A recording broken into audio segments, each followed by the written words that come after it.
नमस्कार। मैं इस समय राजस्थान की अगर बात करूं तो चुनावी समर है और 5 राज्यों में विधानसभा का चुनाव है।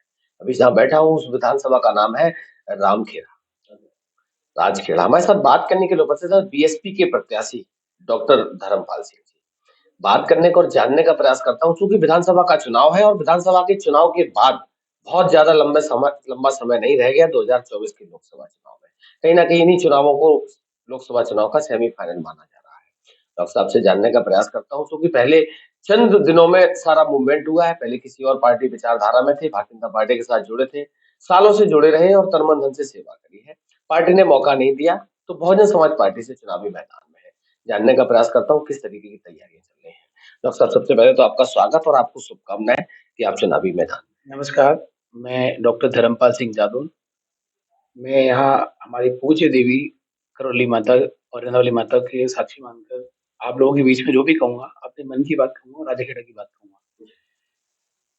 मैं यहाँ आज बीएसपी से इसलिए प्रत्याशी बना कि 20 वर्ष से पूर्व एक हमारे यहाँ के विधायक भी रहीं सम्माननीय हमारी मनोरमा जी, उनके आज पति की पुण्यतिथि भी है स्वर्गीय श्री महेंद्र सिंह जी, उनको मैं नमन करता हूँ।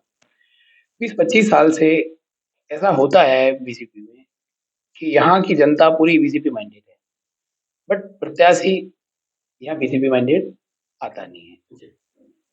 2003 में की बात करें, मैं 20 साल पीछे जा रहा हूँ।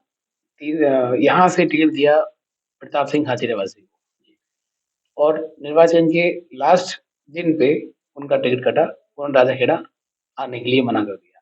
एक विधायक जो जयपुर चुनाव लड़ता है, उसको राजाखेड़ा से टिकट दे दिया भाजपा ने, जबकि उसकी उस व्यक्ति की इच्छाएं नहीं होंगी, तो उन्होंने अपना टिकट छोड़ दिया। फिर उस समय भी हम टिकट मांग रहे थे, मेरे पिताजी श्री हरचंदन सिंह जी, उनको टिकट मिला। बहुत कम समय था, 10 दिन का। आज जो परिस्थिति मेरे सामने है, वो परिस्थिति उनके सामने भी आई थी, पर उन्होंने कोई नहीं, राजखेड़ा के मान सम्मान के लिए, अपने लिए कि भाई हम तैयारी कर रहे हैं और चुनाव लड़े। परिणाम कुछ भी हो, परिणाम से ना मुझे भय है, ना कि भय होना चाहिए। परिणाम तो ईश्वर जो देता है और जनता जो देती है, जनता मालिक होती है, नेता कोई मालिक नहीं होता, तो स्वीकार किया। मेरा बस मुद्दा यही है कि यहाँ पे क्या सिस्टम है, यहाँ पे धौलपुर का एक सिस्टम है, यहाँ पे कोठियाँ हैं। एक समय जब राजा महाराजा अंग्रेज हुआ करते थे ना, तो उनके किले ऑफ कोर्ट हुआ करते थे। लोग जाते थे, अपनी बेगारीवा लेके आते थे, अपने वहाँ से कुछ लेके आते थे। पता नहीं ये क्या सिस्टम था कि बिना उनके कुछ होता नहीं था। वही सिस्टम यहाँ है।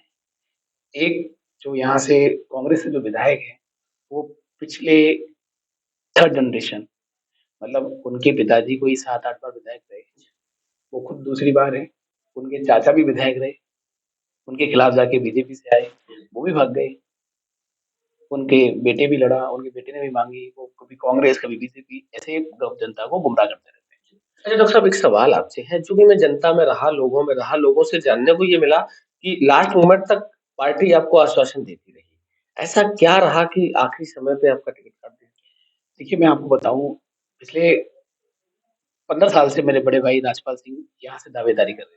यहाँ की जनता जानती है, वो यहाँ की जनता के दुख सुख में, कोई धार्मिक या सामाजिक कोई भी कार्यक्रम हो, उन्होंने अपना 100% दिया। पिछले 15 साल से वो अपने रोजगार से दूर, अपने परिवार से दूर, और सुबह से लेके शाम अपने लोगों के बीच। क्योंकि राजा खेड़ा हमारे सांसों में बसता है कि हमारा राजा खेड़ा एक एक घर में उनका डोर टू डोर चला। पार्टी ने कहा कि भाई टिकट देंगे, तैयारी करो। पार्टी जब पता है, पार्टी को पिछली बार भी हमने तैयारी की थी, पिछली बार भी हम उम्मीदवार थे, पिछली बार हमें मना कर दिया कि अभी कांग्रेस जिला अध्यक्ष ने बीजेपी ज्वाइन की है, उनको धौलपुर शिफ्ट करना है, वो हो नहीं रहे, तो आप चुनाव मत लड़िए, ये लड़ेंगे। हमने कहा ठीक है, पार्टी का जो निर्णय हुआ वो सर्वोपरि है, पार्टी की बात मानी। यहाँ स्वर्गीय सम्मानीय अशोक शर्मा जी को यहाँ से टिकट मिला, वो किसी कारणवश चुनाव हार गए। उसके बाद यहाँ के लोकल बात आई कि साहब उन्होंने, लोगों ने चुनाव हरा दिया।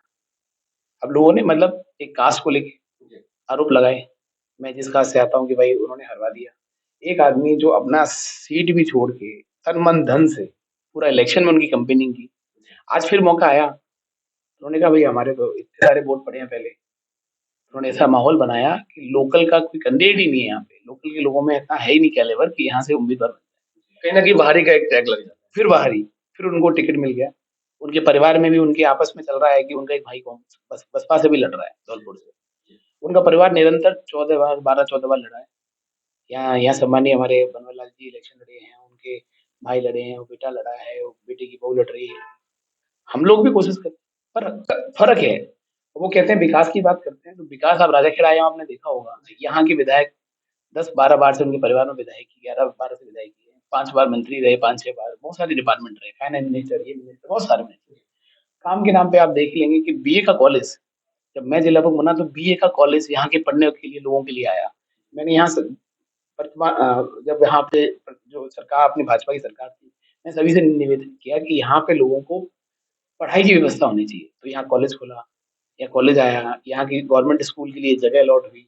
यहाँ जो आप रोड आ रहे हैं ना, ये रोड डाबर हुआ करता था, हर बनते ही साल भर में खराब होता था।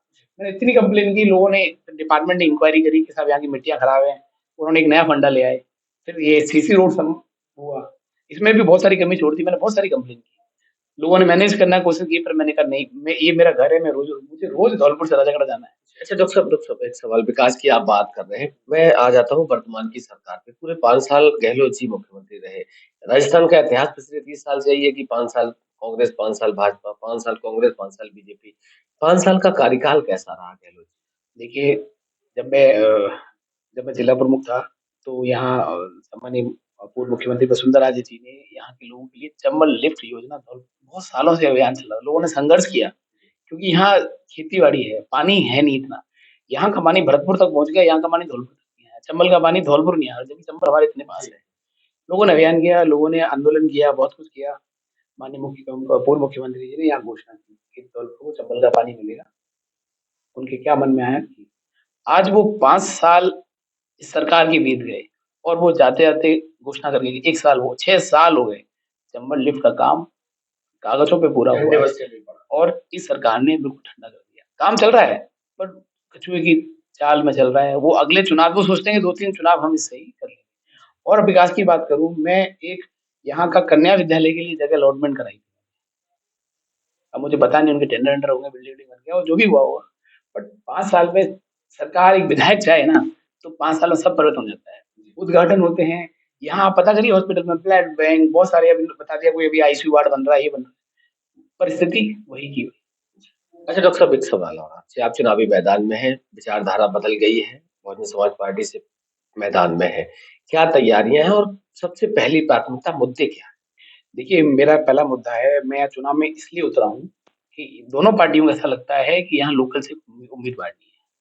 तो मैंने ठान लिया था कि मुझे चुनाव लड़ना ही है, और हम मुझे और मेरे यहाँ के सभी लोगों को, मेरा परिवार, राजाखेड़ा मेरा पूरा परिवार है, तो मुझे लड़ना है। मुझे यहाँ, आप बताइए, यहाँ पे कॉलेज के लिए, स्कूल के लिए लोगों को बाहर जाना पड़ता है।